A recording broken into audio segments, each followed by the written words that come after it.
La vita nostra è come un rilorgio che segna ogni momento, i giorni e l'ora. A ieri era mattina e mo t'accorgi che impressa si è fatto ora la controra.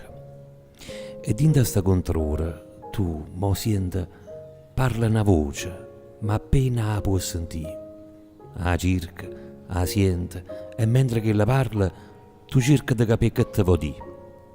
Te parli quando tu eri creatura e spassionata te pareva nei giorni, acqua scorgiva, sole e piettanura, tutte rose cerute attorno attorno. Poi, quando finalmente sei cresciuta, la vita prova a dare qualche schiaffone. Tu pigli, zitta e triste, e ancora muta, 2 volte ti ripassa sta lezione. E quando ti ha imparata, o almeno pensa, a nata mano piglia nata botta. Pigliamo pure questo. E cose niente. Qualcuno te una croce assai più storta. Poi vennero la vita e gioia bella, o matrimonio, i figli e tanti amici, o tempo a covella.